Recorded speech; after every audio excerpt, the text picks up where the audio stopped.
the real housing crisis, the scam nobody wants to admit. Let's stop pretending America's housing crisis is some mysterious accident. It's not.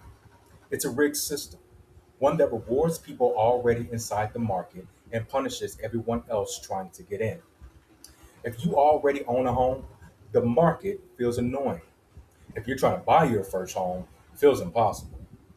And if you're renting, you're basically paying somebody else's mortgage while being told to save more. Yeah, save more. With what money? Let's talk numbers because the numbers are disrespectful. Median home price over 400K. Traditional down payment 80K. Mortgage needed 320K. Interest rate around 6.7. Monthly payment, principal and interest $2,000. Add tax, insurance, maintenance. You're drowning already. Who has $80,000 lying around? Who can casually take a 2,500, 3,000 monthly housing? Since 2020, home prices jumped 54%. Homes now cost 5 times the typical household income. In the 1990s, it was 3 times. So, no, people aren't bad with money.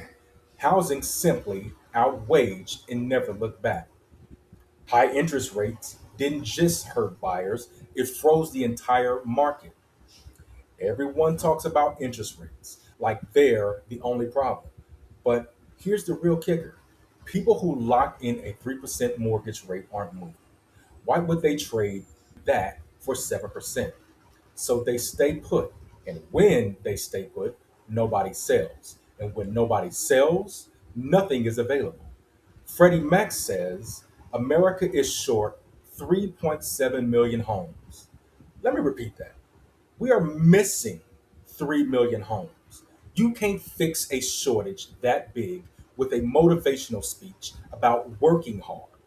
People who can't buy still need a place to live, and landlords know that.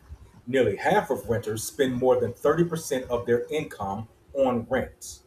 Among black renters, that's 56%. For renters making under $30,000 in every single state, at least 70% are cost burden. That means no savings, no emergency funds, no down payment, no chance of escaping renting. Rent isn't just a bill, it's a trap. America didn't accidentally underbuild, it chose to. For decades, communities refused to build enough housing. Why?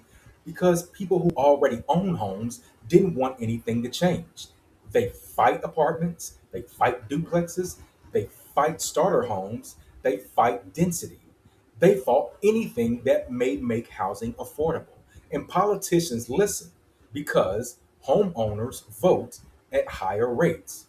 Meanwhile, construction costs rise, affordable housing programs stay underfunded, wages stagnate, zoning laws block new development. This wasn't an accident, it was a political choice. People love blaming Wall Street for buying homes. And yeah, big investors deserve heat. But here's the truth: a government accountability office review found institutional investors own only 1 or 3% of single family homes across 6 metro areas. Smaller investors, way more. So, yes, corporates buying hurts specific neighborhoods, but it doesn't explain a nationwide shortage measured in millions. The real villains are decades of underbuilding, restrictive zoning, high financial costs, stagnant wages, weak public investments. Blaming one villain is easy. Fixing the system is hard. Now, who benefits from this broken system? Let's be honest. Homeowners benefit when prices rise. Banks benefit from interest. Landlords benefit from limited supply. Developers benefit from building expensive homes. Nobody has to be evil. The system just rewards greed. Housing is supposed to be a shelter, but America treats it like a stock portfolio. Those two goals cannot coexist. And guess which one wins? The federal government heavily subsidizes home ownership, but millions of renters who qualify for assistance never receive it because Congress doesn't fund the program enough. The Trump administration's fiscal year 2027 budget proposed cuts HUD by $10 billion. Another proposal could put 3.7 million people at risk of losing rentals insurance, more than half of them children. You cannot claim to support families while cutting the programs keeping those families housed. That's not fiscal responsibility. That's cruelty dressed up in policy. What would actually fix this? Here's what would help, but nobody wants to say this out loud. Build more housing, not luxury condos, actual homes people can afford. Allow density. Stop letting neighborhoods veto apartments. Expand rental assistance. Fund it properly. Limits investor dominance, especially in starter home markets. Raise wages. You cannot fix housing without fixing paychecks. This crisis took decades to create. It would take decades to fix, but it won't fix itself. The real crisis isn't just high prices. It's that housing is easy to keep if you already have it, and nearly impossible to obtain if you don't. Renters are told to save while rent eats the income. Buyers are told to work harder while prices outrun their paychecks.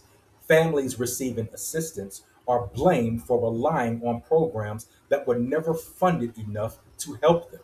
Meanwhile, the people benefiting from the limited supply have no incentive to change anything. Housing should be a place to live before it is a place to profit. Until Americans confront the conflict, politicians will keep promising affordability while protecting the system that made housing unaffordable in the first place.